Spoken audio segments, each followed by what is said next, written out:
Ok les gars, j'espère que vous allez bien. Merci déjà pour tout le retour sur la vidéo Sneaker Event d'hier qui est sortie ce mardi. Pour ceux qui n'ont pas vu, je vous mets le lien en fiche. Et du coup, je vous l'ai pas dit, je vous l'ai pas montré dans cette vidéo, mais je suis revenu avec une petite paire. Et en plus, ce qui est marrant, c'est que cette paire là, elle a une histoire, donc je vais vous la raconter. Parce que j'ai une anecdote très drôle à propos de cette paire que j'avais acheté à un moment, il y a combien de temps que j'ai acheté ça là? Ouais, c'était genre vers Noël. Après, en plus, j'avais fait une vidéo où je m'énervais et tout, que j'avais pas posté parce que c'était chiant à voir clairement. Avant toute chose, je préfère le dire quand même dès le début de la vidéo, la paire que j'ai achetée ne fait pas partie de ma wishlist, tout simplement parce que j'ai eu un peu moins de moyens que prévu et que toutes les paires que j'avais citées étaient généralement, enfin même pas généralement, mais étaient toutes plus chères que le retail. Et il y a certaines paires qui avaient pas, je pense à la 990 que je n'ai pas forcément vue. Mais du coup, on va passer au vif du sujet. La paire que j'ai achetée, c'est ça, petite paire d'Ultra Boost en collab avec Reigning Champ. Du coup, pour vous montrer la boîte, elle est comme ça, boîte très classe quand même. Enfin, moi, c'est des trucs que j'aime bien. On a le logo de la collab ici, le logo de la collab ici. Pour ceux qui ne savent pas, en gros, collab entre Adidas, bien sûr, je vais pas présenter Adidas, et Reigning Champ, qui est une marque canadienne qui est basée à Vancouver et qui fait pas mal de collabs. Et je sais qu'ils en ont fait une avec ASICS que j'avais bien aimé, et du coup celle-ci avec Adidas, ils en ont fait deux, donc une sur une Ultra Boost 1.0, donc qui est à l'intérieur, et une sur une Ultra Boost aussi 3.0. Donc je vais vous montrer quand même la paire, c'est le but de la vidéo.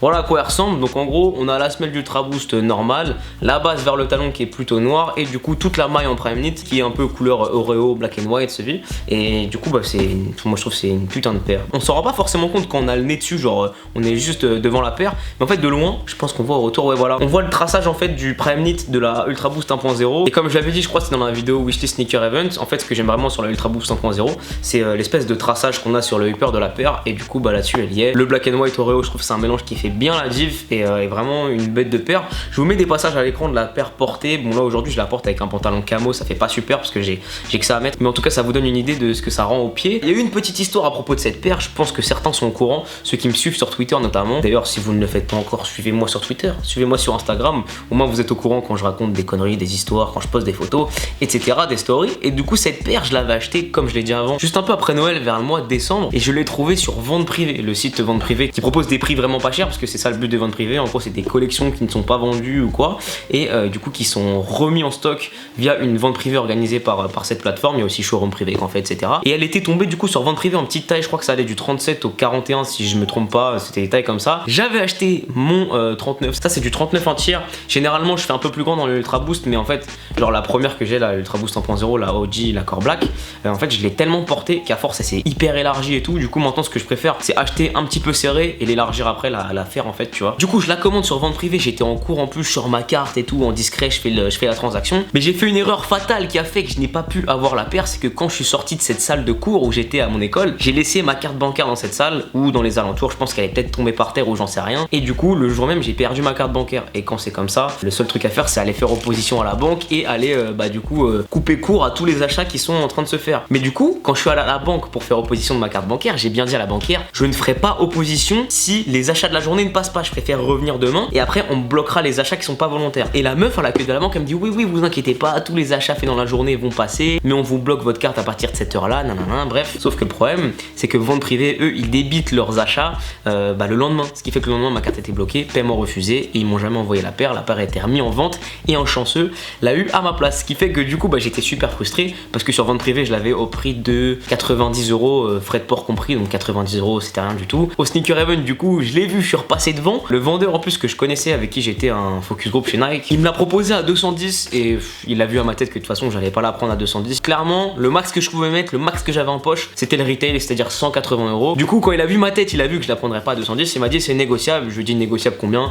Il m'a dit vas-y 180, elle est à toi. Et du coup je l'ai pris quand même pour le retail price. J'ai fait quand même une bonne affaire parce qu'à ma taille en 39 6,5 US on peut la trouver, je crois que j'ai vu sur StockX dans les alentours minimum 230 jusqu'à 250 270. Là je l'ai eu à 180 prix retail, donc c'est quand même pas dégueu. J'ai quand même une petite part de seum parce que je me dis quand même j'aurais pu l'avoir pour 90 balles, même si ça c'est une bonne affaire que je la paye que le retail et tout. Ça fait chier parce que voilà, j'aurais pu l'avoir encore moins cher, presque 100 € moins cher, mais bon voilà, c'est le jeu, c'est de ma faute, j'avais qu'à pas faire le con, j'avais qu'à faire plus attention à mes affaires, et voilà. En tout cas du coup pour revenir à la paire, je pense que c'est une paire qu'il faut pas porter avec des tenues, genre il y a voilà les motifs etc. Tu mets ça, je pense généralement pantalon noir, et je pense vraiment que celle-là elle fait super bien avec les pantalons genre pantalon de survêt, tu vois, mais aussi avec pantalon un peu large, je pense, en tout cas qui s'arrête en haut de la cheville.